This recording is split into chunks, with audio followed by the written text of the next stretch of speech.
2G मामले को लेकर आज कुछ अखबारों में कई खबरें छपी।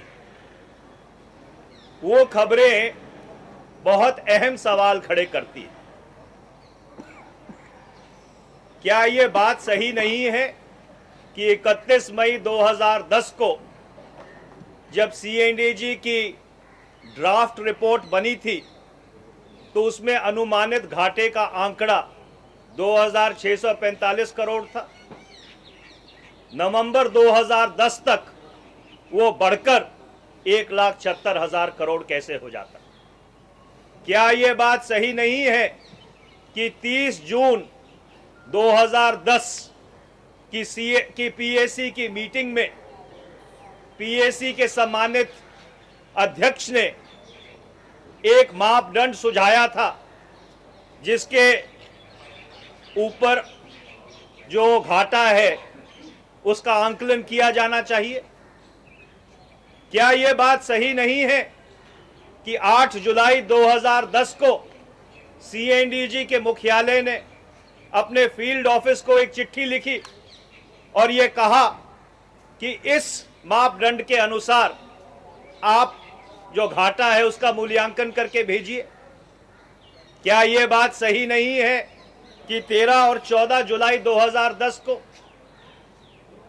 जो PAC के लोक लेखा समिति के अध्यक्ष हैं उन्होंने CNDG के अधिकारियों को दूरसंचार माध्यम से संपर्क करने की कोशिश की और जो 2G की रिपोर्ट है जो अभी तक सदन के पटल के ऊपर रखी नहीं गई थी उसके बारे में जानकारी हासिल करने की कोशिश की? क्या यह बात सही नहीं है कि 12 जुलाई 2010 को जब CNDG के मुख्यालय में जिसे पीयर रिव्यू कहते हैं वो होता है उसमें यह बात साफ तौर पे लिखी जाती है कि बाकी मापदंड के साथ साथ जो मापदंड PAC ने सुझाया था उसके अनुसार भी हमने घाटे का मूल्यांकन किया है? तो ये बहुत ही विचित्र और अद्भुत सा संयोग है। मैं षड्यंत्र शब्द का इस्तेमाल नहीं करना चाहता, पर इन सारे सवालों का जवाब CNDG को और PAC के जो सम्मानित अध्यक्ष हैं उनको जनता के सामने रखना चाहिए। और इसीलिए हमने बार बार बहुत विनम्रता से ये दरखास्त की है CNDG साहब से कि एक खुला संवाद होना चाहिए। जो संयुक्त संसदीय समिति में बहस हुई थी वो बहस सार्वजनिक तौर पे होनी चाहिए, जिससे ये जो मन घड़ंत और मिथ्यापूर्वक आंकड़े हैं इनकी जो सच्चाई है वो देश के सामने और जनता के सामने आ सके। Farmer deputy CAG BS Gill हैं, उन्होंने आपके चैलेंज के जवाब में कहा कि वो बहस करने को तैयार हैं आपसे। देखिए, हमको CNDG के किसी प्रॉक्सी और अपॉलोजिस्ट से बहस करने की ज़रूरत नहीं है।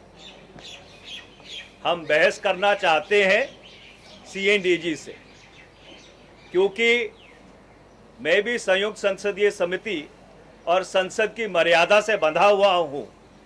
इसलिए जो कमेटी में घटा था उसको सार्वजनिक नहीं कर सकता।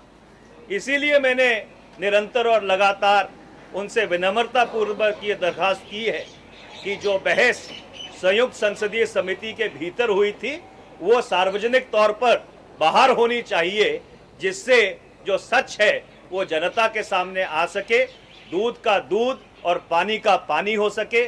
और ये जो मिथ्यापूर्वक और बहुत सनसनीखेज आंकड़े हैं जिन्होंने इस देश की सियासत, इस देश के सार्वजनिक संवाद को पिछले 2 वर्ष में, मैं ये नहीं कहूँगा प्रदूषित किया है, पर उसके ऊपर एक बहुत ही गंभीर असर डाला है, उसकी जो सच्चाई है वो सच्चाई जनता के सामने आए।